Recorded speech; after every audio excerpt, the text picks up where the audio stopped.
I promise to do better this week, folks. I promise. I will take the under on this game for the bonus lock of Thursday Night Football. But I am going to put the bronze lock of the week. I just really want to get some games right this week, folks. On the Cleveland Browns. But it's going against them because silver lock of the week, folks. Put it on Buffalo. This is the bonus lock of the week. I am all over the Buccaneers. LA Rams, eat the points, -3.5. This is the golden lock of the week. And I'm sorry, Rams fans, if it doesn't turn out right, but there's no way it doesn't, right? And if it doesn't, then I am a curse, and I don't know what to do. I'm a curse. Welcome to View from the Top of the Goalpost, and I said it this week, and I said it last week too, Chad. Thanks for putting that in there to prove that I said it. And happy almost Halloween. This is the Halloween episode of View from the Top of the Goalpost. I'm Diesel, joining you from Diesel's dapper dungeon of delight in my referee quarters. We got Bill Belichick joining us tonight. Chad decided to take the night off. So, everybody, welcome to the Dadillac Bill. I'm just here to make some picks in the NFL games. I don't really have a lot to talk about besides the picks I'm going to make, and we're on to Cincinnati. Oh, man, his press conference on Sunday was hilarious. And I got my 300th win. Not a real big deal. It's okay. You know, it was a real team effort. Just really happy that the team came together. Real special teams out there. I really thought the defense stepped up. The offense finally looked a little bit like they should. Yes, I won my 300th game. Woo. I can't believe that, that's even a possibility for a coach to be like that, and, no one says anything. I mean, I get it. He's won 300 games, and, but, yeah. Usually the coaches have more energy, and I don't know. But, yeah, that was actually a pretty decent impersonation, if I do say so myself. Thanks. I've had many moons to work on my Bill Belichick, so I'm pretty proud of it. About 30 years? 30 years, yeah, pretty much. My whole life. Well, how are you doing this week? Not so good? Me neither. I did not do very good in the picks last week at all. Worst week I've had in the history of my life. I went under 500. I've never gone under 500, and I have notebooks of previous seasons to prove that I have never gone under 500. I've gone 500. I've gone 8-8 or 7-7. Never under. I went 4-9 last week, and probably should have went 3-10, but the Browns squeaked that one out with some help at the end there. But from your brothers in arms, yeah. And the Browns got the win.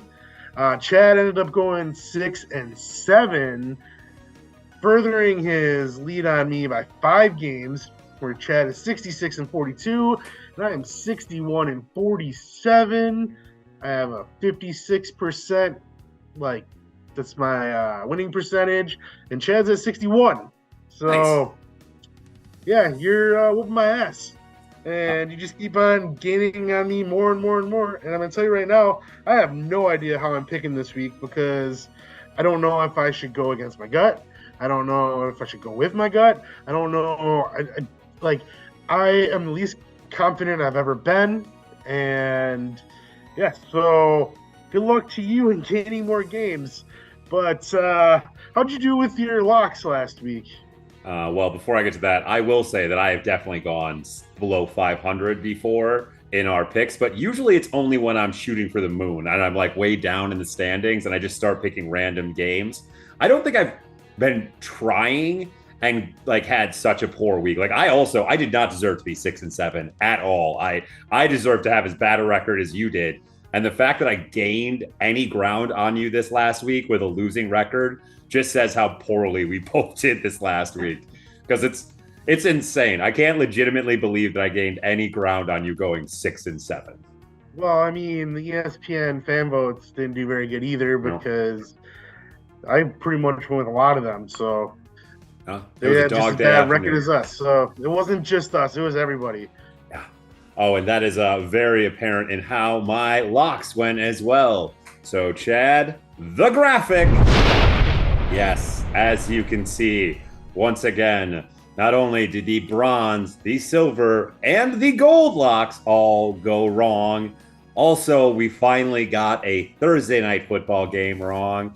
And we got another one of our bonus locks wrong as obviously, the Buccaneers also lost to the Atlanta Falcons. And for the silver, bronze, and gold locks, I'm a curse, folks. I'm sorry, Rams fans. I apologize. I said it last week, and I apparently am a curse. And I am now going to use my powers for good. And by good, I mean my own endeavors, because I swear I'm gonna put these locks on some wild stuff. I don't know if you folks should be betting along with me anymore, or maybe you should, because they're gonna come true at this point. Because I'm telling you, Diesel, I'm going crazy this week. So you might be gaining some gains this week, because you know what? It's all the cards are on the table, and it's all bets are off. It's time to just go all in, and I'm going wild. I'm up by 5 games, so why not, roll the dice, see what happens. I'm all in. It's all in the hips. It's all in the hips. It's all in the hips. Yeah, it's all. So this week there are no buys, and we have a full slate of games, and no Europe games either. It's a normal week. Since like the first normal week since week 2. Yeah. So let's get to picking some games. We have Thursday Night Football on Amazon Prime. We have the 3-3 Tampa Bay Buccaneers traveling to the 4-3 Buffalo Bills. Somehow Buffalo is favored by 8.5. That's really high in my opinion. And it's a 42-point over-under. And the fan vote has 95% in Buffalo's favor. Like, I don't know how to pick this game because I don't know what Buffalo is.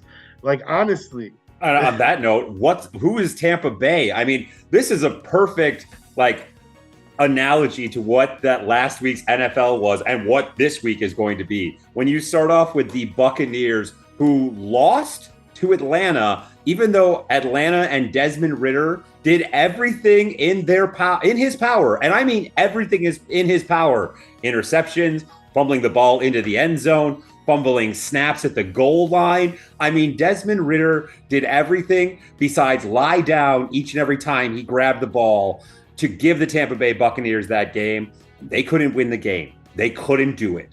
And then on the other side, you have the Buffalo Bills, who lost to the Patriots. And they didn't just lose to the Patriots.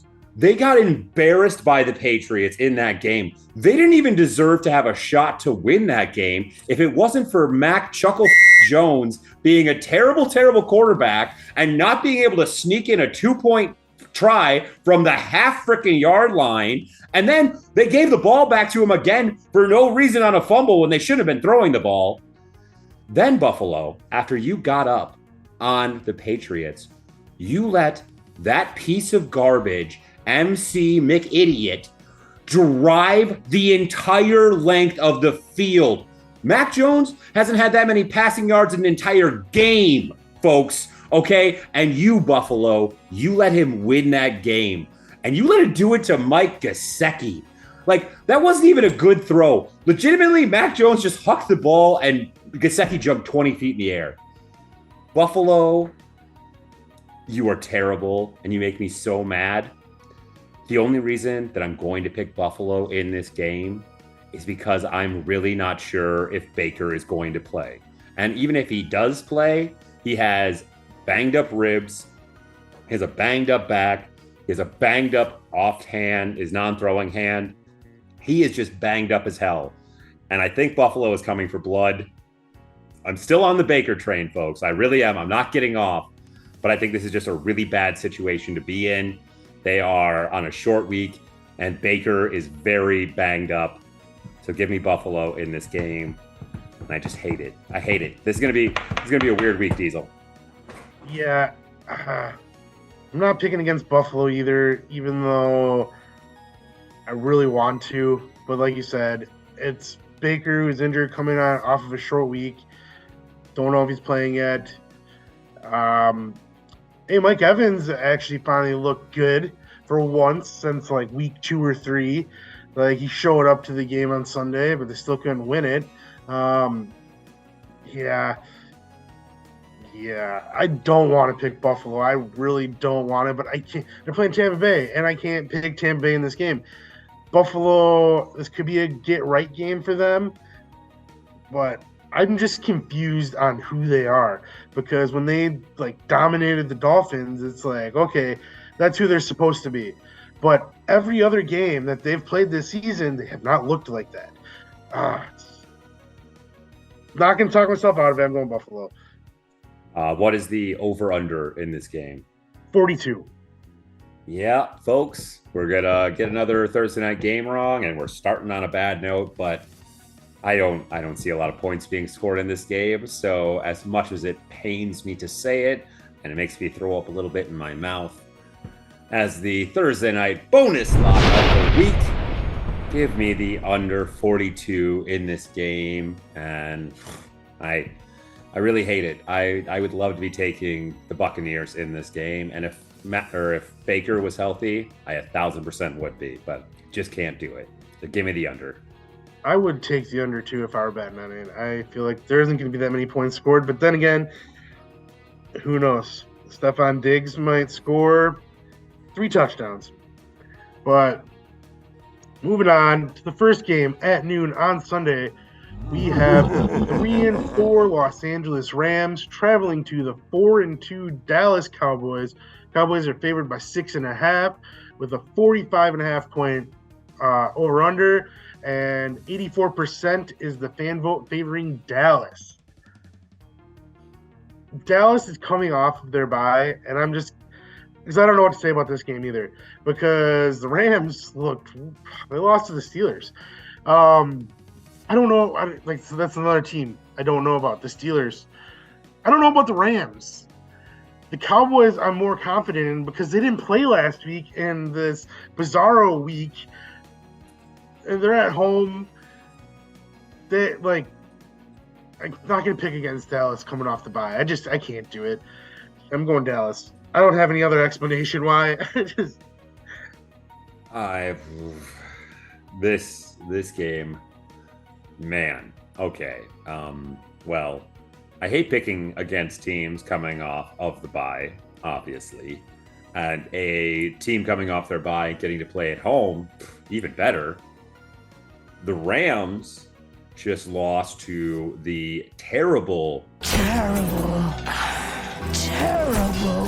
Pittsburgh Steelers. And don't worry, I'll back up that statement a little later in the show when we get to Pittsburgh. But they lost to the terrible Pittsburgh Steelers team with a little help from their friends, the referees, on a very obvious not completed 4th down play that Kenny Pickett was obviously short of. But you know what? They shouldn't have been in that situation anyways. You know what?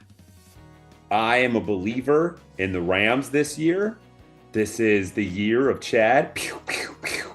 Sticking to my guns. And you know what? Dak Prescott, I don't believe in you.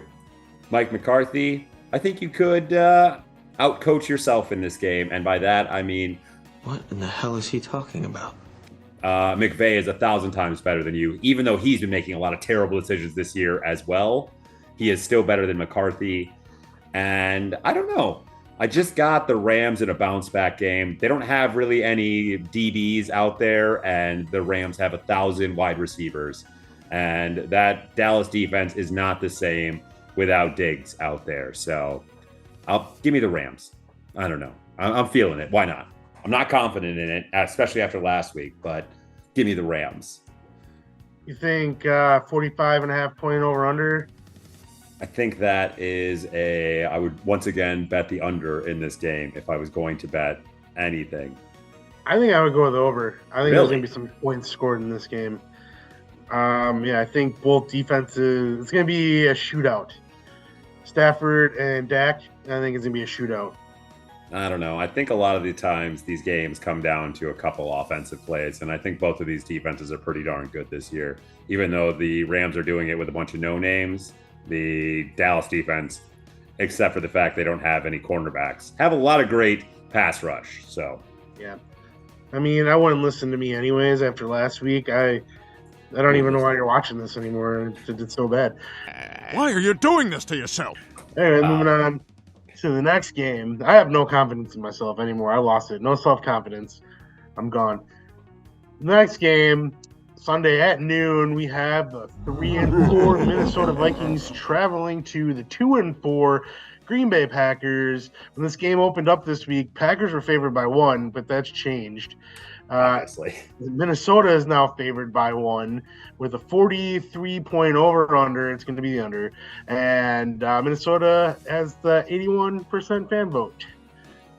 You got why? Well, Diesel, I'm going to tell you right now, it is time to use my newfound powers for some good. Or pure evil. Because, folks, I am going with the Minnesota Vikings this week, and I am going to put the golden lock of the week on this game. Because you know what, folks? The Packers defense isn't that good.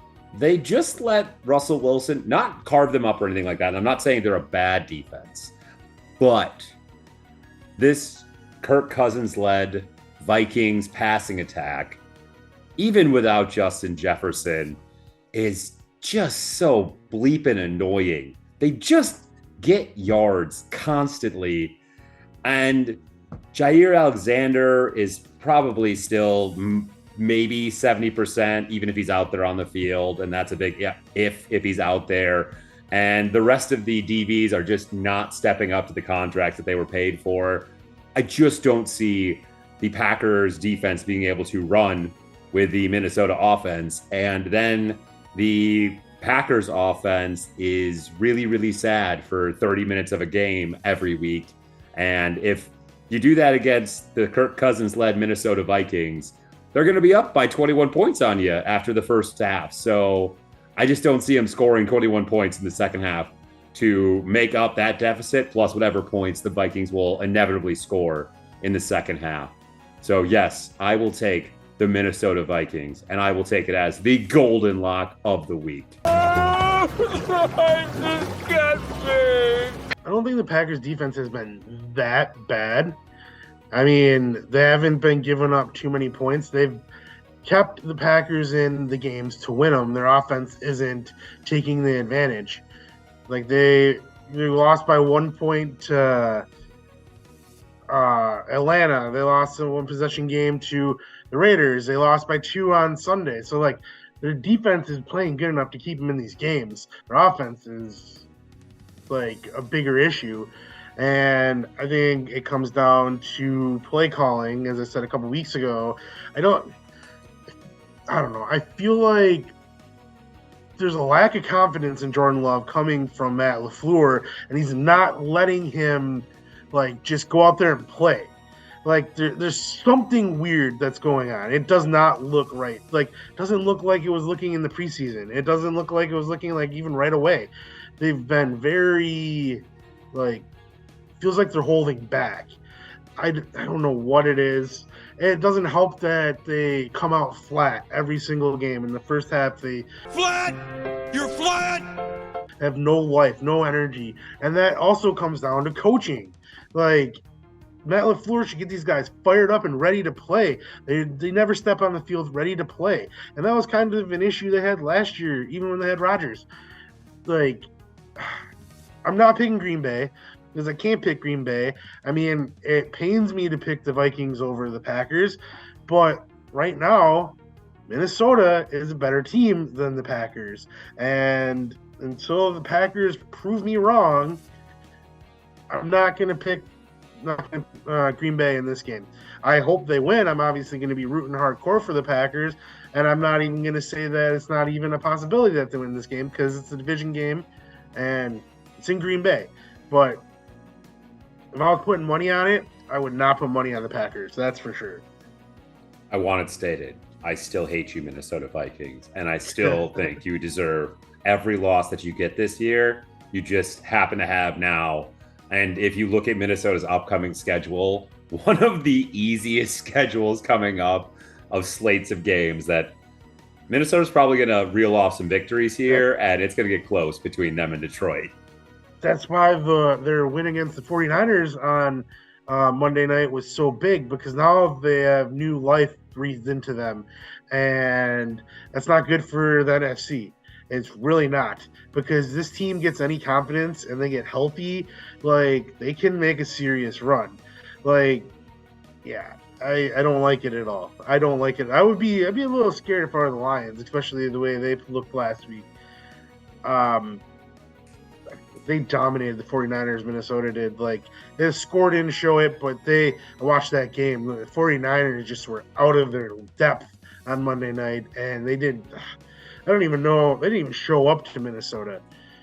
But, yeah. Every time I flicked the game on, Allison and I were watching some other stuff, but I had it on my phone every time I looked down. It just, Minnesota was doing something great, or the 49ers were making another just boneheaded play, and it did. It looked like roles had completely reversed for what the whole season had been, because Minnesota had been the team that was the team doing the dumb things, and 49ers had been unstoppable besides last week, and I don't know what happened.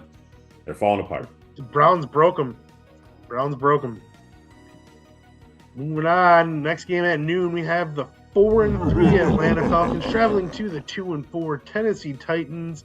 Atlanta is favored by 2.5 with a 36.5 point over-under, and there's a 56% favor for Atlanta by the fans. Like, this game makes me sick. Like, literally just thinking about it, it makes me sick. I'm gonna be sick. I'm gonna be sick. Atlanta should not be 4-3, because Desmond Ridder, like, possibly he's in the top 5 worst quarterbacks in the league. I won't put him at the worst quarterback in the league, because that's up for debate. I think that Zach Wilson has even passed Desmond Ridder on the list for worst quarterback of this season. He is terrible. But Tannehill might not play, and they haven't said if they're going to start Levis or play Levis. They said they might play them both. I forget the other quarterback's name. Second-year quarterback they had last year. What? Malik. Yeah. Yes, him. I guess I'm going to go with Atlanta because of that. Because I feel like at halftime, when Atlanta's losing this game, they're going to bench Ridder, and it's finally going to be Taylor Heineke time. So, and he's going to win the game a la Brett Favre style. So I'm going with Atlanta. What about Brett Favre?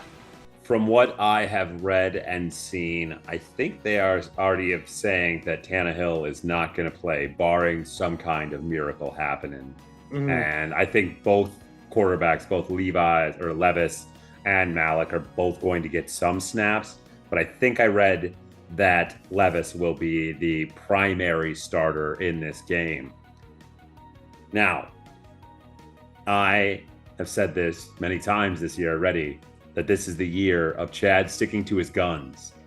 And I have said on this podcast, until the Atlanta Falcons bench the piece of garbage third-string quarterback that is Desmond Ridder, I'm not picking him. And thankfully, Tennessee is coming off of their bye.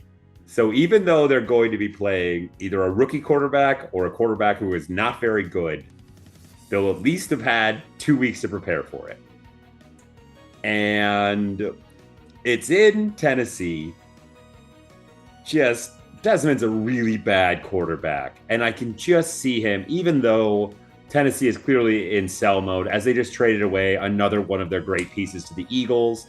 I really don't understand why that is allowed. It seems like pure collusion to the highest degree. But I don't run the NFL, so I can't control anything. But even with all of that being said, give me the Tennessee Titans in this game. I think King Henry is trying to get traded, and I think he's going to show out in this game to get those phones a ringing, because he wants to go to a contender, as well as D-Hop. There's 2 guys on this team who both probably want out, and Tennessee is showing that they are most definitely going to be sellers. So hopefully they can both ball out in this game. against Atlanta, and Atlanta can finally pull the plug on Desmond Ridder and give us Taylor time, just like we all want. Get it, Taylor time? Like Tim the Toolman Taylor. Who? Ooh. Moving on to the next game at noon on Sunday. We have the 3-4 New Orleans Saints traveling to the 3-4 Indianapolis Colts. Colts are favored by 1 with a 43.5 point over under, and the fan vote has the Colts at 52%. And I don't know how to pick this game either. Well, Diesel, let me go first on this one then, because I am telling you right now, I'm going with the Colts. Why I'm going with the Colts? I don't know. I truly don't have a good answer on why I'm going with the Colts. I think this game is as true a dart throw as you could ever get, where it's going to just depend on how that odd egg-shaped orb that is a football bounces on Sunday, because I don't know who either of these teams are. Legitimately, like, are you great? Are you terrible? Are you mediocre? Like, you could legitimately, either of these teams could fall anywhere on the spectrum. Like, I could make an argument for any part of the spectrum for both of these teams, why they are either an amazing team, a mediocre team, or an absolutely dog shit team. And it's infuriating. It's very infuriating to be in the week 8 of the NFL and still have so many teams where we're like, who in the bloody are you? Like, what is going on this year? This isn't even parody this year. This is just full on comedy. Like, there's no reason to this. It is pure chaos, and you finally have got what you wanted all these years, Diesel. This is as much chaos as you can humanly have in an NFL season, because I legitimately, like, I've been talking to you about maybe doing a power rankings after this week, and it's going to be, if we do it, it's going to be basically just putting your names in a hat and pulling them out and then talking about which team you pull out. And you're probably right, except for my number one. And you all know who my number one team is, and it ain't changing. But that's neither here nor there. Give me the Tennessee Titans in this game, just because I don't like Atlanta, and put Desmond Ritter on the damn bench. Colts. Oh, talking about the Colts. Sorry. And the Saints. Sorry, I forgot we moved on. Give me the Colts in this game. At least you stayed on brand, and you did pick the Titans. Huh. But at least you didn't change your pick. I remembered that I was complaining about the, yeah, sorry. Got really hot about Desmond Ritter. I'm an idiot. I know that Derek Carr is beat up, and that offense hasn't looked great. Kamara's looked good, but also, did you see that Chris Olave probably won't be playing in this game? As I mean, I guess I don't know what the police reports will happen, but he did get caught going real fast. He'll be playing. He just got charged for reckless driving. Oh. And he was sober, so I mean that goes in his favor. I mean, it's still stupid, especially after the Henry Ruggs stuff. Yeah. But like, I think it's hilarious that he named or dropped the Saints, saying that he played for the Saints, and the cops like, yeah, okay, cool. It's like, we can't do anything for you anymore. We got these body cams, so like, there is no special treatment anymore for you celebrities. You were doing 120 miles an hour. Yeah. That's why we're taking you to jail instead of just writing your ticket. Yeah. Maybe if you were doing like 80 or 90, I could have been like, you're a Saints player. You were doing 120 miles an hour. But the Colts, they're scrappy. Like, while you were talking, I was kind of thinking about it. Like, we're almost to the halfway point of the season, and right now, I would say that New Orleans has been a disappointment at 3-4, but the Colts have kind of been a surprise at 3-4. I think that the Colts have overachieved, and they have a shot at being 4-3 or even 5-2. They almost came back in Jacksonville a couple weeks ago, and they should have beat the Browns last week. For sure. Colts are scrappy. Minshew played good on Sunday. Finally, Taylor did something on Sunday. Yeah, I'm thinking I'm back. And still, I don't know who to pick because the Saints still have a good defense. But, I mean, who did they lose to? Saints. Atlanta? Yeah. The Saints Tampa got. Bay lost to Atlanta. Yeah, last week. Yeah. Who did the Saints lose to last week? I'll have to look. I forget. They played Jacksonville. On Thursday Night Football. That's why. Yeah, they didn't look very good on Thursday Night Football. Hey, they almost came back in that game. What are you talking about? They did, but they didn't look good. No. Jacksonville just didn't look good either. No, they were very tired. Oh, man. I am very tempted to take New Orleans just because it's different I'm taking New Orleans because it's different, and it literally is a coin flip, and even though my brain's saying Indy's going to win, it can literally go either way. So give me New Orleans. I think I might be starting Gardner Minshew in multiple fantasy leagues this week. So it is what it is. Moving on to the next game, Sunday noon. We have the 2-5 New England Patriots traveling to the 5-2 Miami Dolphins. Dolphins are favored by 9.5 with a 47-point over-under. And 97% favor Miami. And yeah, I'm going to pick Miami in this game. And I know that we were chatting on like Sunday, is Miami actually good? And I let it sink in a little bit. They didn't have Xavier and Howard, and they didn't have their other corner. Jalen Ramsey. Yeah, Jalen Ramsey. Those are two of the best corners in the NFL against one of the best offenses in the NFL, in the Eagles. Like, you can't discredit that they played the Eagles, but I mean, it still is a valid question. Or is Miami good? Because the 5 wins that they have are against pretty trashy teams, and they got dominated by the Bills, which I don't know what the Bills are. But New England had a little bit of magic last week, and they got that win. I don't think they're going to win again. I think they used it all up, and Belichick got his 300th win. It would have been, I mean, I guess he wouldn't have passed down Shula, so I guess it wouldn't have mattered if it was against Miami or not, but it would have been interesting. Yeah, Miami's winning this game. It's in Miami as well, isn't it? Yep. Yeah. So, fun fact, folks.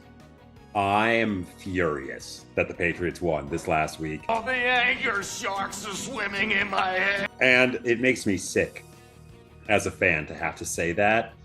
But the Buffalo Bills gifting us that game almost felt like collusion by the Buffalo Bills. Because not only is that a victory on a week where every other terrible team also won, so we could have gained a game in that kind of the standings, it was a division win. And beating a division team is bad because bad teams do terribly in their own division and usually steal wins outside the division. That's usually what number 1 draft pick teams do. It's just how it goes. The Patriots are 2-0 in their division. 2-1. We already lost the Dolphins as well. Oh, yeah, I forgot. There's been so many games. I can't remember them all. I just remember the wins. Yep. But this week, we go to Miami. And you know what, folks? I think it's finally time that after this game, Bill, no matter how, quote unquote, good MC McChuckle played last week, will have to bench him because, boys and girls, this is the silver lock of the week. I'm all in on Miami this week. Yes, I asked you, Diesel, if Miami is a good team. And we won't know after this week if Miami is a good team or not. Because what Miami is, though, is a team that beats down on bad teams. And New England is a bad team. Tua is not going to come out there and gift them an interception on his first pass of the game, and then just keep gifting them turnovers left and right. That is not who Tua is. He might throw an interception in the game. That's just, one. but he isn't going to be the Josh Allen and just give the Patriots all of these easy opportunities. Even with the Dolphins defense that I don't think is that good without those pieces, I do think Jalen Ramsey should be back this week or next week. I am pretty positive. And if he comes back this week, well, that's one half of the field that's completely shut down for Mac Jones. I have Miami coming back and decimating the Patriots in this game. They are going to be coming for blood. Once again, it's just like after they lost to Buffalo. It's another punch in the mouth, and they have heard people talking shit all week. If you go on social media, if you go on ESPN, FS1, you go on YouTube, you go anywhere, everyone is talking mad shit about the Miami Dolphins and how they are frauds and a sham, and they are just a fish and not an actual mammal. But boys and girls, they truly are a mammal. And the Dolphins team this year are pretty damn badass and are going to win the AFC East.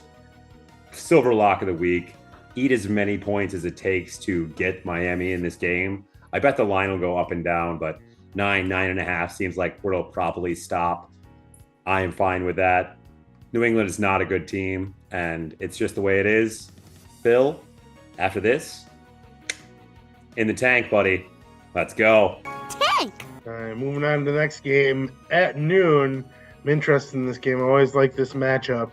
We have the 3-3 New York Jets traveling to the 2-5 New York Giants. I love this for the Jets because it's a home game, but they're the away team. The Jets are favored by 3 points with a 36.5 point over-under, and the fan vote has the Jets at 82%. What do you got in this game?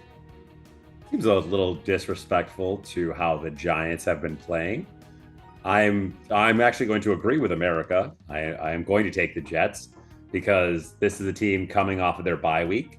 And I do believe that Daniel Jones might be coming back this week to play.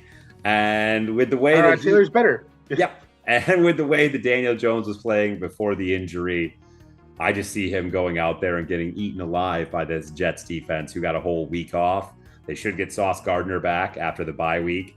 And Zach Wilson isn't as bad as Zach Wilson was. Is he good? Probably not. But he's not terrible like he was before, it seems. And it seems that they have, with Breece Hall and Wilson on the outside, they got a little bit of magic and they can cook with that. And that defense didn't go anywhere. It is a nasty smash mouth, punch you in the kind of mouth defense that is old school as hell. And yeah, the Giants last week, somehow, and by somehow, I mean they went up against Tugboat Tom, aka Riverboat Ron, and he just gave them that game. And I have no, you won a game 14-7. You don't get excited about that. The Giants are still a really bad team. Yeah, give me the Jets in this game.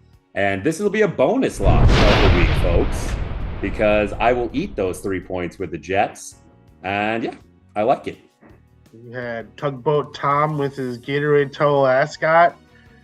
I don't know what he was doing with that fashion. His neck was cold, Diesel, okay? He had a chilly neck. It was weird. I've never seen a coach do that before. But yeah, I also am taking the Jets. I think that coming off their bye, it's going to favor them. I think that they're the better team between the two overall. Zach Wilson has looked better in his last couple starts. I mean, his last start, he beat the Eagles, which is actually pretty impressive. And he didn't play bad in that game at all. No. I think that, I mean, I haven't heard anything, but I'm sure Aaron Rodgers has been in his ear. I know that the team has rallied around him, and he's getting confident. He's getting confidence in himself. I think it's because his teammates are trying to prop him up, and I think that he isn't the best quarterback in the league, obviously, but he looks better than he did week 1, 2, and 3. And the Giants, they don't have a defense, and they're just, if Daniel Jones does play, he's garbage, and Tyrod Taylor is better, and Saquon Barkley isn't Saquon Barkley anymore. got paid, and yeah, I don't know. I got the Jets, which is Jets are hanging on. If Aaron Rodgers comes back, which I don't think it's a physical possibility that like someone can come back from a ruptured Achilles in the same season. But I mean, he is walking without crutches and he's throwing the football. I know that's different than playing and everything like that, but that's still impressive in itself. Like 6 weeks ago, he just tore his Achilles and now he's throwing the football already. Man, do enough ayahuasca. Apparently anything is possible. Listen to dolphins orgasming. Oh, You hear about that? no, I did not hear about that It's- one. He says it's a healing thing, like listening, like on a loop, listening to dolphins orgasm sounds. I don't understand how it's healing. I don't subscribe to that medicine, but I mean, I guess I can't argue against it. I mean, Hey, look I at mean, him. I'm all in on this whole creed makes you a winner by listening to it. So, I mean, if the dolphin orgasm sounds are helping Aaron Rodgers out, I guess more power to him. I'm just going to keep getting higher with Creed, though. That's my plan. That's my sacrifice. What if, though, Diesel? What if we did listen to those dolphin orgasms? Be some real human Got clay. 6 feet from the edge. I don't know. Maybe 6 feet ain't so far down, Chad. Maybe 6 feet so far down. We have the next game at noon. The 5-2 Jacksonville Jaguars traveling to the 4-2 Pittsburgh Steelers. Jacksonville is favored by 2.5. The 42-point over/under, and Jacksonville has the fan vote at 75%. And this is one of those games that I'm going to go with Jacksonville. I'm just going to say that right away. I'm going with Jacksonville, but I'm not confident in Jacksonville because the last couple games they had the lead, and in the fourth quarter they almost lost it. They almost lost to the Colts 2 weeks ago, and like you mentioned, they almost lost to the Saints on Thursday Night Football. Yeah, Jacksonville is a conundrum, and how they're 5-2 is also kind of a conundrum.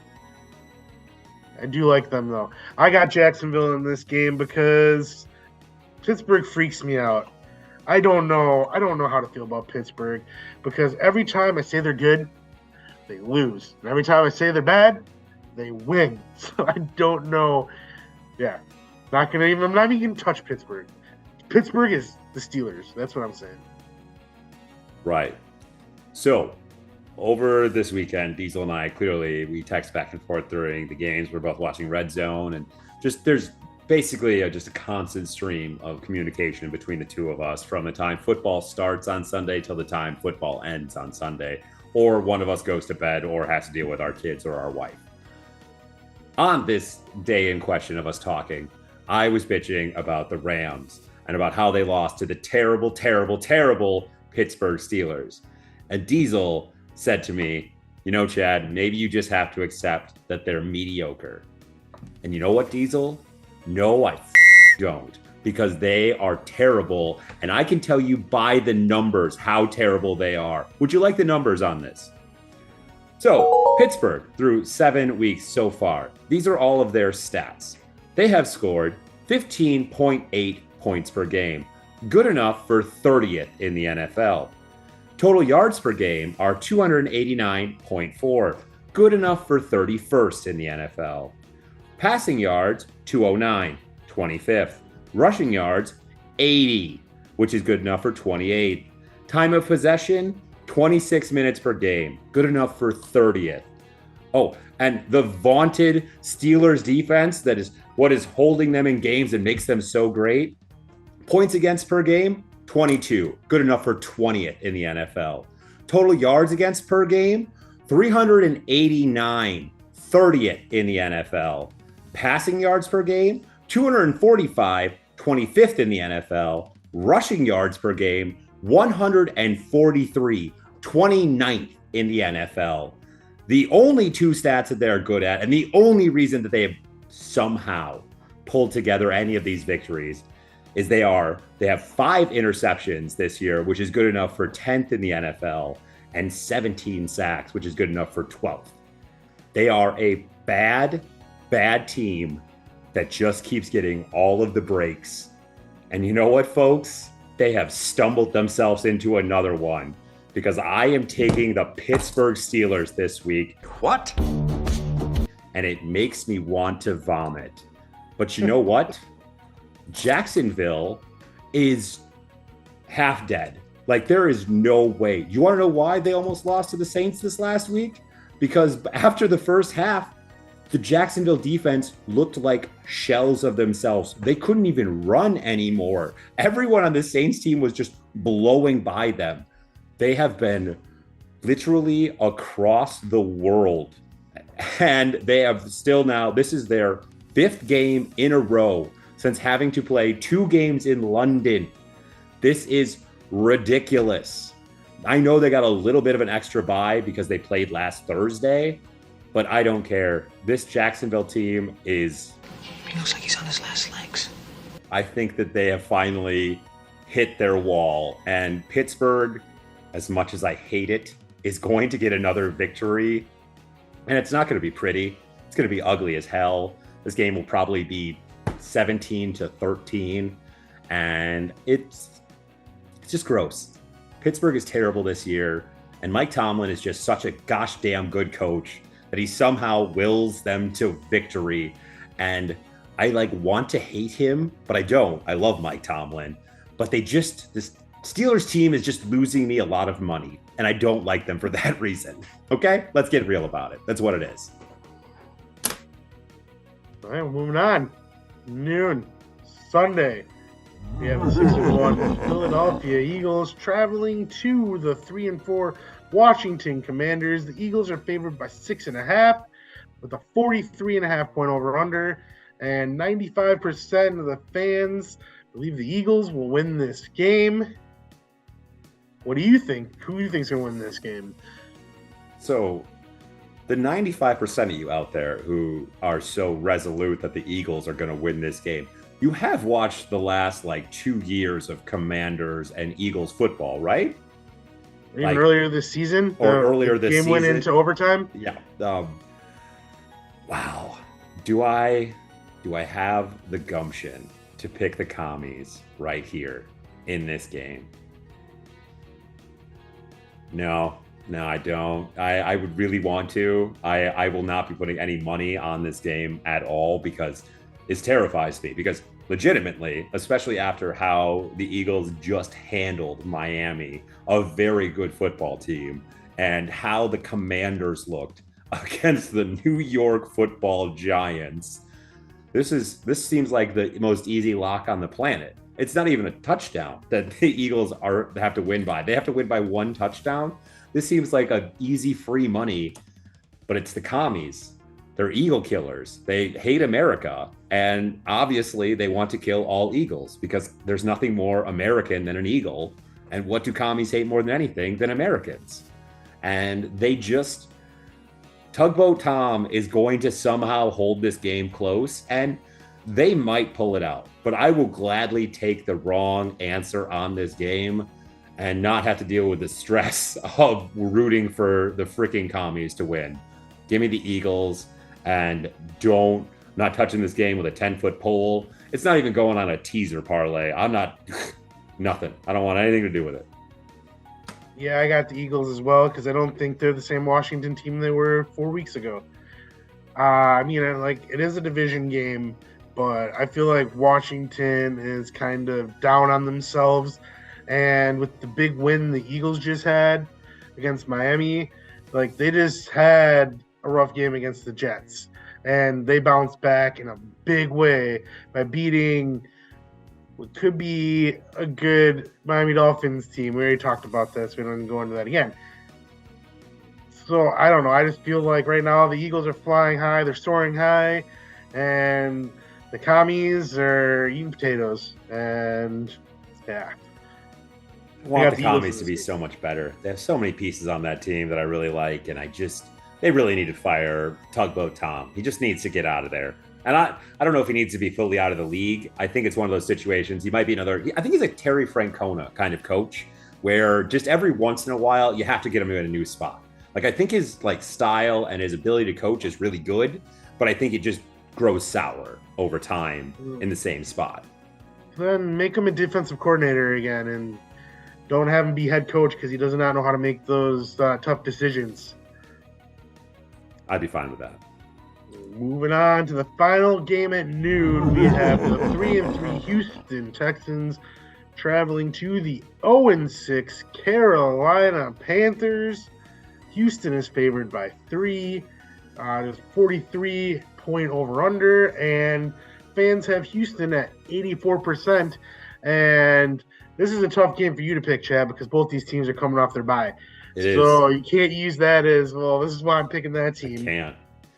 But I am going with Houston because they're the better team.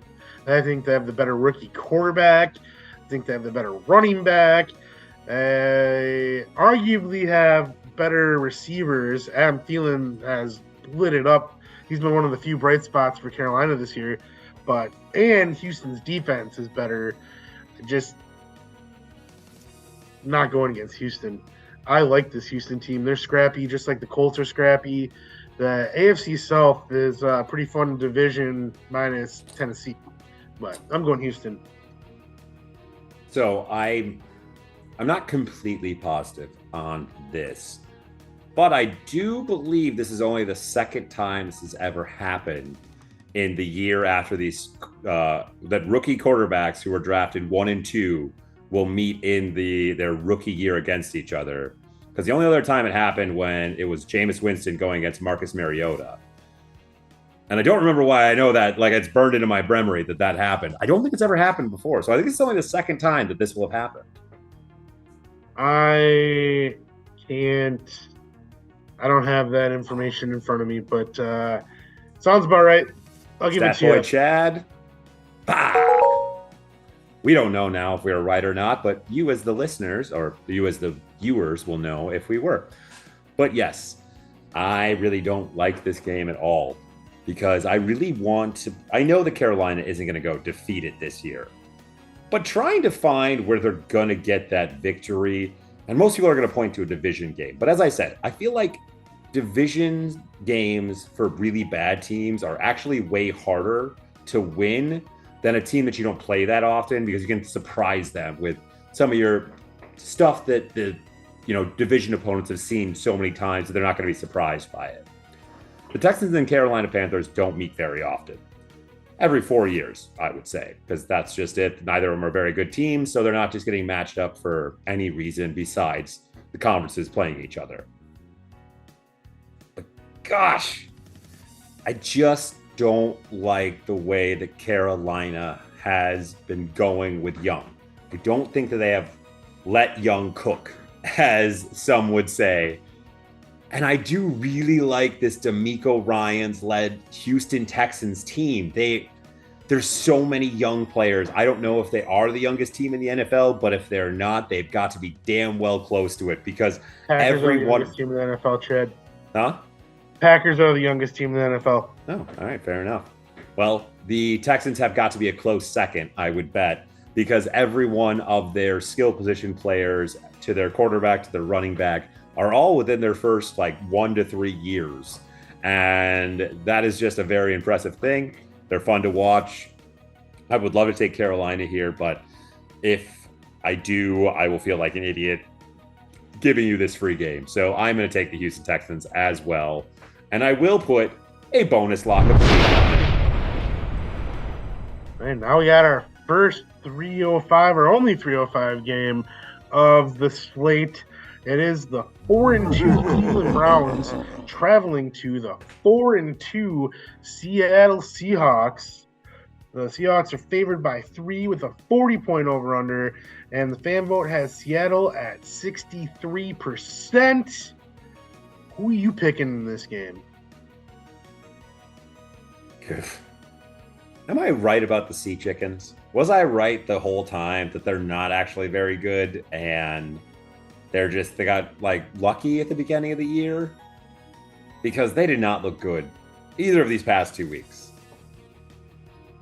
I mean, last week they played Arizona, right? Yes. division game. I mean, they didn't look great. They didn't have DK Metcalf or Charbonnet, and I know Charbonnet is backup running back, but like he does make a difference. Division game, they won. That's all that matters. They did win. They did win.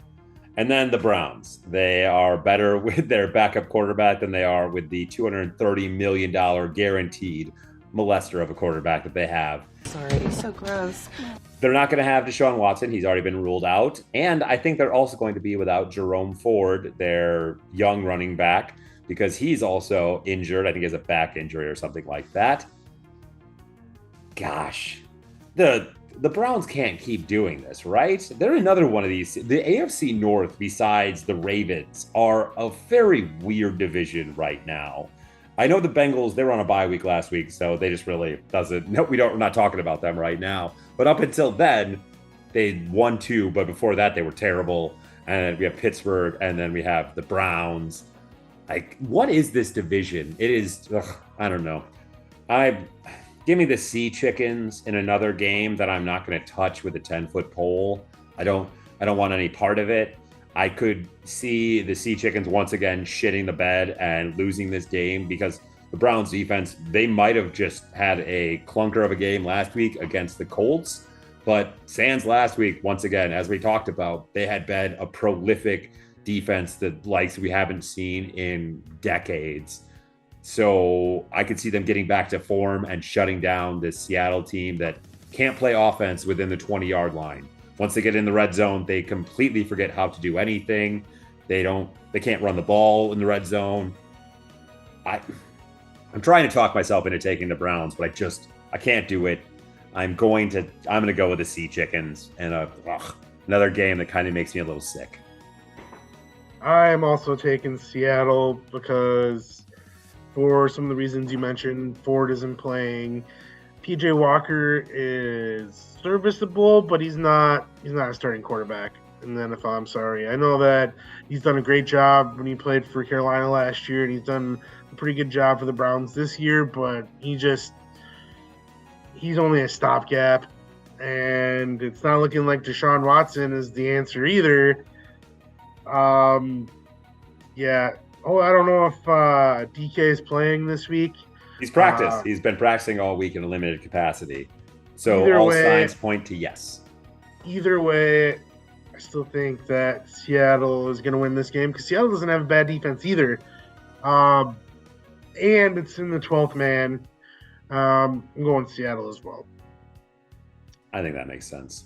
And I know this is kind of if Deshaun Watson wouldn't have had all of the off-the-field issues, when Deshaun Watson got hurt and went out that year, he was the best statistical quarterback in the NFL by leaps and bounds. Like, it wasn't even close.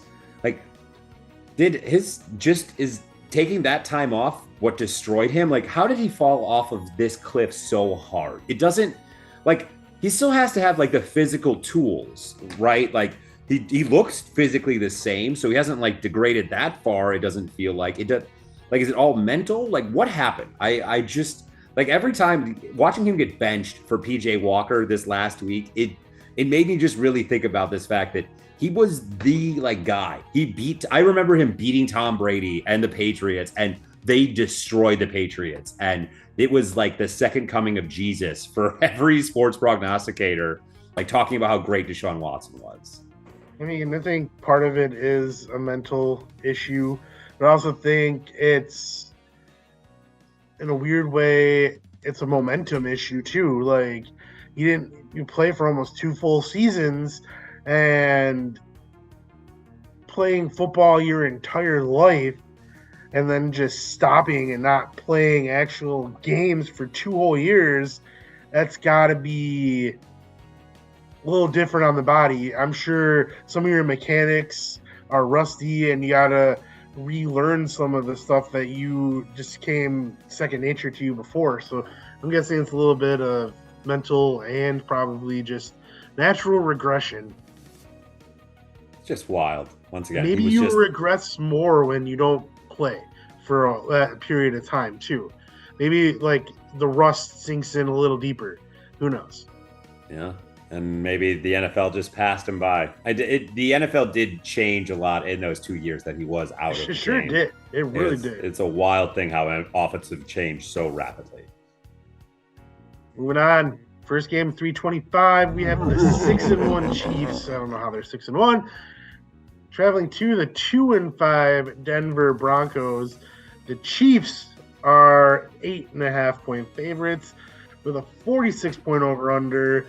And 97% of the fans are going with the Chiefs. And I am as well. I want to go with Denver, but Denver is not good. And I just watched them play the Packers. And part of me is flabbergasted that the Packers couldn't win that game. I mean, they should have won that game.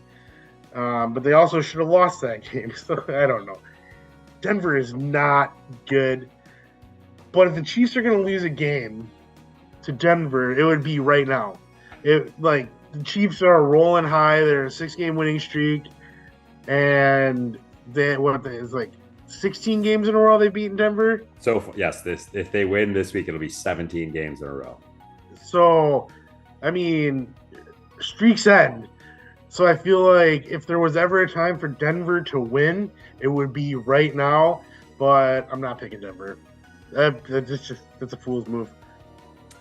Yeah, nope. Once again, I would love to call you dumb, America, or say you're wrong. It's become one of my favorite things to do. But nope.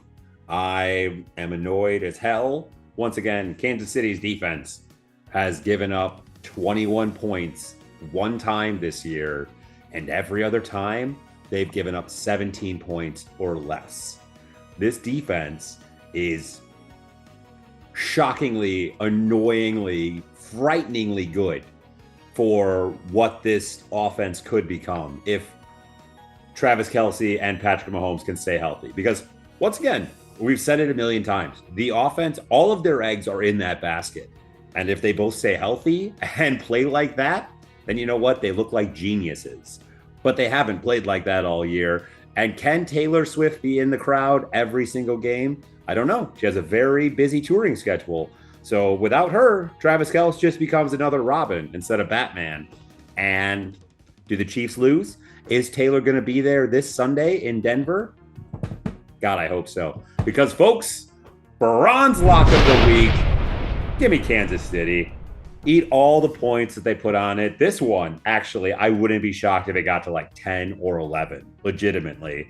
And you know what? I'm still betting Kansas City because who is going to score for the Denver Broncos? They don't score touchdowns at all. There's this thing, and I'm sure many other places do in other states, but you have a board and you have numbers on it. And, you get like a 9 and a 5 or whatever. We have those at the bar I work at. And there was people all bitching about the fact that they had a 9 this week. And I went, you're the luckiest sons of bitches that are out there. Denver doesn't know how to score touchdowns. A 9 is the best number you can get against the Denver Broncos. And with the defense that plays like Kansas City's and an offense that is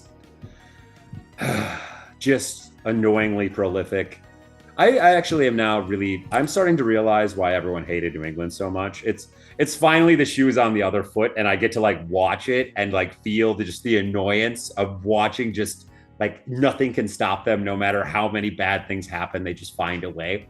And I get it now, folks. I guess this is my year of sticking to my guns and also learning from my past mistakes.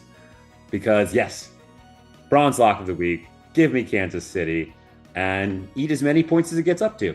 I don't care. They're going to win by 21. This is gonna be a slaughter. Okay, moving on to the next game at 325. We have the 5-2 Baltimore Ravens traveling to the 1-6 Arizona Cardinals. Baltimore is favored by 8.5, 44-point over/under, 98% favor Baltimore. Arizona was the only one-win team last week that didn't get a win. And it's your turn to pick first, though. Okay, obviously, Baltimore Ravens last week. I'm going with Baltimore in this game. But folks, as much as I was resolute and deadly confident last week in picking Baltimore over the Lions, I am absolutely terrified in taking the Ravens this week against the Fighting Chickens. Because yes, the Ravens, I think, are the best team in the NFL right now. I think they are the most complete team in the NFL right now.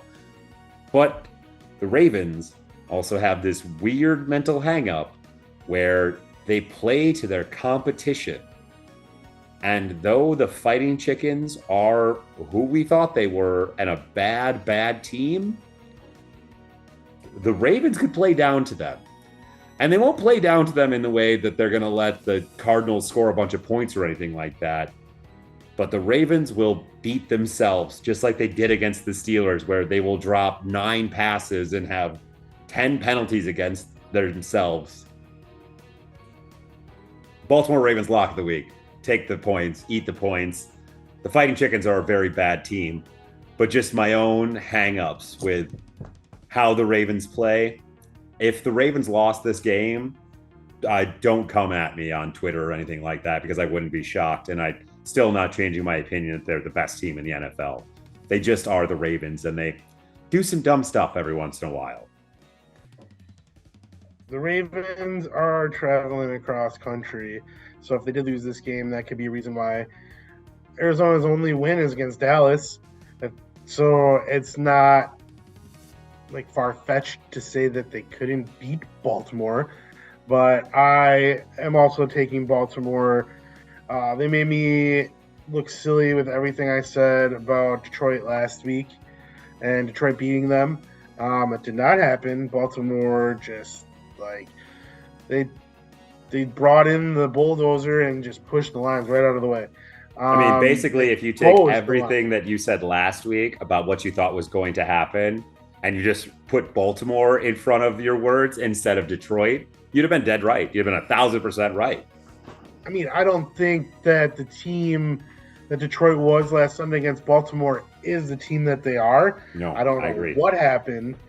I couldn't tell you what happened. I watched that game. I was watching it, and I was just like, how is this even happening? But it happened. I'm still not sold as high as you are on Baltimore. I don't have as much stock in them as you do, but you do you.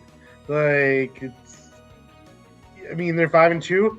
I can't say that you've been wrong yet, so you do you. I got Baltimore in this game because, once again, I feel it'd be foolish to take Arizona, even though they are at home. And Baltimore is traveling, and Baltimore still has Harbaugh as their head coach, but still taking them. I mean, if you want at this moment, I will allow you. You can switch your picks still. I'm not. Okay, I was just making sure. No. I'm already down 5 games. No. Because if Baltimore does lose this game, then we both lose. And I'd rather have it that way than pick Arizona and Baltimore just dominate like they did against the Lions. So, yeah, I'm not going to be stupid about this one. He is learning.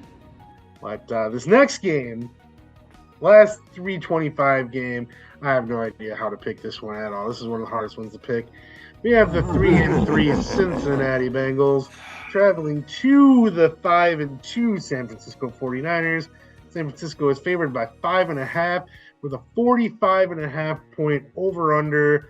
And the fans have San Francisco at 81%. Brock Purdy hasn't been ruled out, but he's in the concussion protocol. All but ruled out. Yeah. He's in the concussion protocol right now, so he's not playing. So that means we're going to get Sam Darnold. Oh, boy.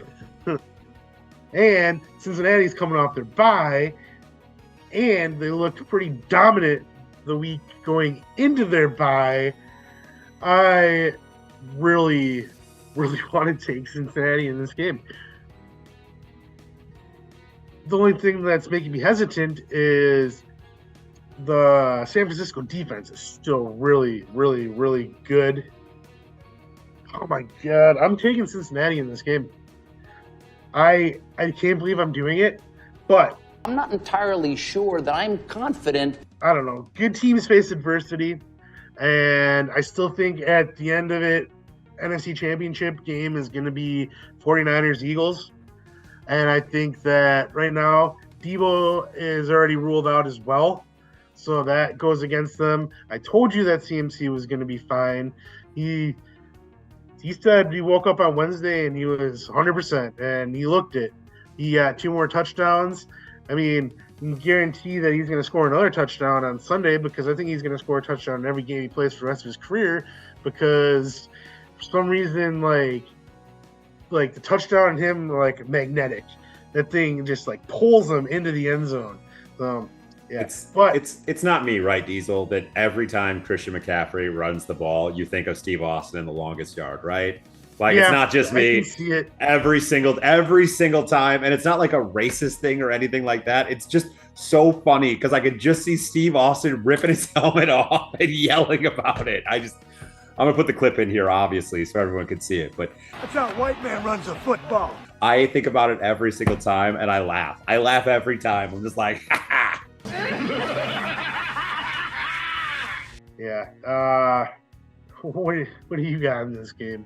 I was trying to distract you and hope that you wouldn't ask me who I had in this game. I thought maybe you would forget. We would just move on to Sunday Night Football and we wouldn't have to talk about this because you really want to talk about Sunday Night Football, though? No, I don't. I don't want to talk about that game either. Can we go to Monday Night Football? Actually, we'll just move on past them.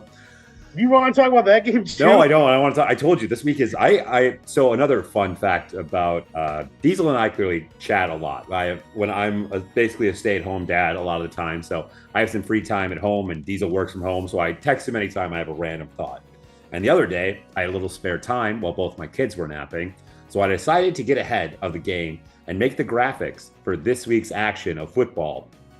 And while doing it, every time I looked to the next game, I basically went, shit, because every game most of the games this week, 85% of them are ridiculous. And I just, especially after how last week went, I just don't know who to pick. And this game infuriates me to no end because I don't like picking against teams that come off their bye. And Cincinnati, they suck at the beginning of the year and then they always turn it on. So I should pick Cincinnati here. But San Francisco isn't as bad as they have been the past 2 weeks, right? They are still, I think, the best team in the NFC, right? Like, I don't like any part of this freaking matchup. You know what? Just because I'm not going to bet this game at all. I'm not going to put any money on it. Give me Cincinnati as well. I was going to do it. You want to know why? All right, give me Cincinnati, and I will tell you why. The weakness of the San Francisco 49ers is their secondary, and the strength of Cincinnati is their wide receiver crew. And I just don't... They just got torched by a Justin Jefferson-less freaking Vikings team who have a good, passing attack and everything like that. But if they have a good passing attack, the Bengals have an amazing passing attack. So unless they were just 1,000% looking past the Vikings and looking towards this week, I just don't see San Francisco hanging with this wide receiver crew. So give me Cincinnati in a very close game. And we're both going to have losing records again this week, aren't we? Yeah. It's a bold strategy, Cotton. Let's see if it pays off for him. Can't discount the fact that Sam Darnold is starting this game. Like, they did not want that to happen. Like, even though they signed him to be the backup and they got rid of Trey Lance, they did not want Sam Darnold to start a game. I can guarantee you that. Yeah. No one wants Sam Darnold to start a game, ever. No. So now we get to talk about this next fun game on Sunday Night Football, which this is one of the weeks where you could flex games. So they could have flexed this game out of prime time, but they didn't. And it's the 2-5 Chicago Bears traveling to the 2-4 Los Angeles Chargers. The Chargers are favored by 8.5 with a 46.5 point over-under, and the fan vote has the Chargers at 89%. It's Badgin time, I guess. I don't know. Who you got in this game? You know what? I don't even care anymore. I am so dead set against this whole rotten in Denmark, broken Chargers team. Give me the Bears. F it. I don't care. I think that these are both two bad teams that need some very big shakeups at the top levels of their organizations. I'm not even talking about players. I'm talking about coaches and management and anyone who is on top, who is making decisions during the offseason. Because boy howdy, to both of these teams, they have to infuriate their fan bases to no end. And that's probably, actually, I lied. LA Chargers don't have any fans. No one is a fan of the Chargers, and they don't deserve any fans. They're terrible. Brandon Staley, how you have a job is just I legitimately, do you have blackmail on the owners of the Chargers or something? Are you the illegitimate love child of one of them? Do they owe you a blood pact? Why? How? You're a defensive coach. I don't understand. If Bill Belichick's teams, the reason Bill Belichick was so under fire so far this year is because the defense, which is what he is known for, is falling apart. Brandon Staley is a defensive coach, and they give up 400 yards of passing offense a game. That's just passing offense. The Browns gave up 1,000 yards of offense in 6 weeks of play. The Chargers give up 1,000 yards of offense every 2 weeks. How is Brandon Staley still your head coach? It doesn't make any freaking sense. So give me the Bears, because I'm going to keep betting against you, Chargers, until you prove me wrong. If Chicago comes into LA and beats the Chargers, Brandon Staley will no longer be their head coach. I bet you they'll pull the trigger. You're done! Done! And my prediction will be correct that he is the first coach fired this year. I'm still banking on that. That being said, I think the Chargers are going to win this game just because of the fact they have Justin Herbert. Bears don't have a good defense. I think Justin Herbert's going to light it up. I do think the Bears are going to score points, and Bagent, I don't know what his name is. He didn't look bad for being Division II quarterback last year. It was actually pretty impressive. But I mean, he was playing the Raiders, and Josh McDaniels, man, he might be the only coach in the NFL to rival Brandon Staley as worst coach in the NFL. Yeah. Race for the bottom, man. I got the Raiders, and I got the Chargers, and it's all because of Justin Herbert. That's the only reason. How are they both in the same division as well? And how are they both in the Chiefs division? Okay, really, now I'm really starting to see the writing on the wall. It's been very eye-opening. You all bitched for all those years about how weak the AFC East was, and now I get to bitch about the AFC West. You have the Broncos, the Chargers, and the butter frickin' Raiders. Yeah, of course they go 12. Yeah, all right. Yeah, all those years with the Bills and the Dolphins and the Jets. Yeah, all right, fine. Yeah. I have to eat my humble pie now. I get it. I get it. I'm glad you can finally see the forest for the trees. Yeah, it's annoying. And I mean, don't get me wrong, I fall in the same boat as you with being a Packers fan. There's been so many years the Lions, Bears, and Vikings have been horrible, and the Packers are 13-3. And yeah, the Packers aren't that much different. Besides the championships of recent, they're not much different than the Patriots. No, we've always said they're the same team. One's in the AFC, one's in the NFC, and they always should have met in the Super Bowl, but they never did because the Packers always let them down. The Rodgers-Brady should have met in the Super Bowl because they did meet in the Super Bowl in '96. But I don't want to talk about that because we'll just argue about it. And I don't want to talk about that. I don't want to make you mad. I will start crying. Moving on, Monday Night Football. We have the 3-4 Las Vegas Raiders traveling to the 5-2 Detroit Lions. Detroit is favored by 8 with a 45-point over-under. 96% of the fans have Detroit winning this game, and I do too, because Detroit got smacked against Baltimore last week, and they need to come back and prove that's not the team they are. They're at home. It's prime time. Josh McDaniels is an idiot, and yeah, if they start Hoyer again, which I don't think they will because Hoyer did garbage last week, they should go with that rookie O'Connell, and Josh McDaniels is an idiot. So Detroit's winning this game, and they're winning it by, it's going to be a 2-possession game. I don't think Vegas is good. I mean, Vegas had a chance to be 4-3, and Josh McDaniels just flushed it down the toilet. Right down the crapper. Yeah.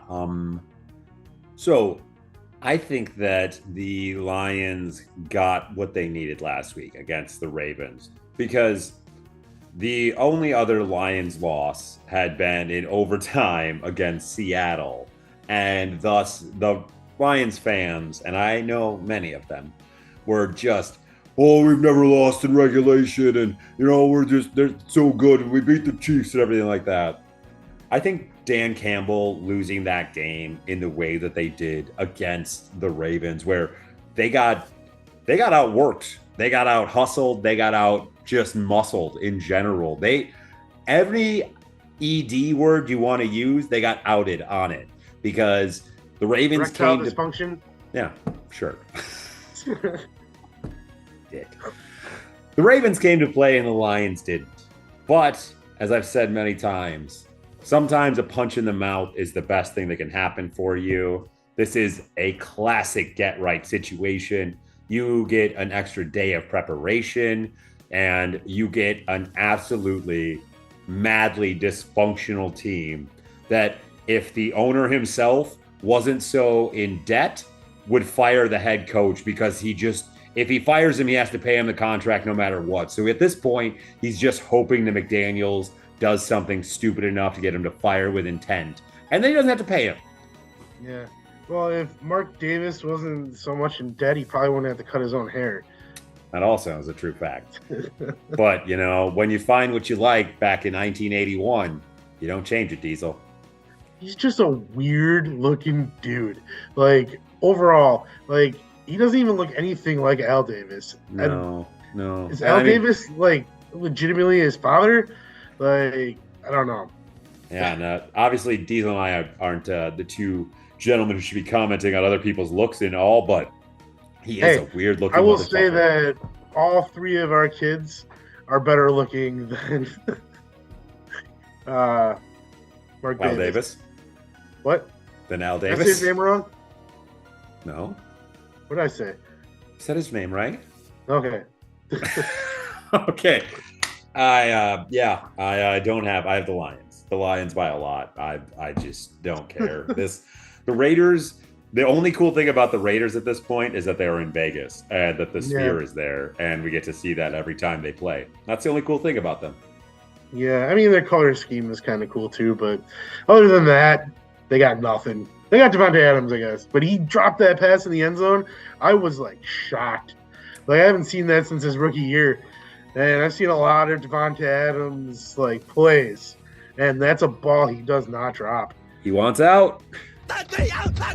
He does want out, and they said, "We're not trading you. We're not dumb." I'm gonna start Look how dropping that worked balls out left for and us right. when we traded Randy Moss away.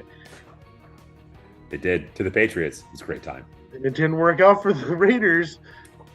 Worked out pretty well for us. I mean, did it? You never won a championship with Randy Moss on your team. No, and we lost the most disheartening Super Bowl of all time.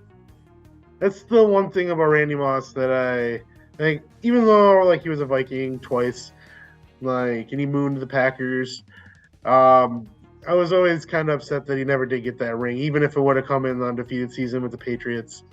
That man deserved a ring. If he would have zigged instead of zagged on that bomb at the end of the game, he was wide open on that pass from Brady, and he would have scored a touchdown, and that would have been the greatest comeback of all time. But remember that time he dragged that cop like 3 blocks. Yeah. And he got away with it. He didn't get arrested like Chris Olave. Nope. How times have changed. Hey, man, body cams have changed a lot of things. It's called accountability. Yep. That cop just hung on for dear life, though. Yeah, well, on that note. On that note. Week 8, we made some picks. I wouldn't be surprised if we both went under 500 again, because I've never been so, like, at the halfway point of the season, I've never been so unsure of, like, what is actually happening in the NFL. It's a log jam with 3-4 and 2-4 and 2-5 teams. It's crazy that everybody is under 500 just about. Yeah, it's a very, once again, as I said earlier in the show, this is not a parody. This is comedy at its worst, because there's so many teams that coming into the season, we all like, and I know that we never actually know what anyone is going to be before the season, but I feel like we at least have a general idea. And this year, like, after these 7 weeks of action, and I'm sure after this week of action, I don't think we'll have any more answers. I don't know who is any good this year besides Baltimore. Besides sticking to my guns on Baltimore, and Baltimore lost to both Pittsburgh and Indianapolis. And maybe Indy isn't bad, but Pittsburgh sure as hell is. But besides that, like, you don't think who's Philly's any good this year? You don't think Philly's good? I told you, I have my reservations about Philly. I think that they can be really good, but they've also shown that they can be pretty dang bad this year. They're not Philly of last year. I put them in the good tier still. Like, they lost a rough game. I mean, they're mere mortals, Chad. Yeah, they almost lost to the commies as 07 well. Patriots, regular season Patriots. So, I do have a question for you. Behind you on your wall, is that Ghostface from Scream? Yes, it is. I like it. It's 2 Ghostface. like it a lot. Other side, I forgot. It's a Ghostface Funko, and then that's a Ghostface Mr. Robot. I just noticed it when you were wrapping up there, and I'm like, ooh, I like that. Yeah. So yeah, Vando, you should just put the social media all over the place so people know how to find us and chat with us if they want. You made me play that drum a lot longer than I thought I was going to have to right there. But yes, obviously, follow me here, follow Diesel there, follow the show down there. Make sure you're like, commenting, sharing, and subscribing. And this week, what's your favorite Halloween candy? Or just your favorite candy in general? As I'm sure most of our listeners aren't actually trick-or-treating, but you still like candy, I would bet. So what's your favorite candy? I'm going to answer that question right now, and I'm going to go with a Halloween-specific candy. It is Skittles, but they're called Shriekers because they're... You don't know which ones are going to be sour and which ones are going to be sweet. And sometimes, I even got some right here. Show you. Do a little Skittles promotion. Skittles Shriekers. Boom. Boom. Check them out. They're delicious. Some bags are super sour, and then some bags are just all sweet, and I get really disappointed when I get those bags that are all sweet. Sour candy is way better. Sour candy is the best. Agreed. But my favorite Halloween candy has always been Milky Ways. And I know that many people go with other candy bars, but I've always been a big Milky Way guy. Well, Milky Ways are good. I think that Three Musketeers are vastly underrated. Yep. And people have been sleeping on Kit Kats for like generations. Hey, wafer and chocolate. And you know there's never a wasted Kit Kat because any bad Kit Kat just gets broken down into the filling and it's used again. But yeah, I like Halloween. I'm actually going trick-or-treating, but not for myself, unfortunately. I wish I could go trick-or-treating. Yeah, they won't give you out the free candy. They'll just think you're a weird, creepy guy. And I'm actually in my costume right now, too. So, that note, happy Halloween to everybody because we won't be recording until after Halloween. Week 8 of football is going to be very, very interesting. Might watch even be one of us scary. go 16-0. Watch it happen. It's not gonna happen. But I don't really have much else to say. I'm tired. I'm ready to go to bed. So I'm just gonna say, how about we watch some football? Happy Halloween and bye. Flag on the play. This has been a Visionaries Global Media production. Visionaries Global Media, envisioning excellence on a global scale.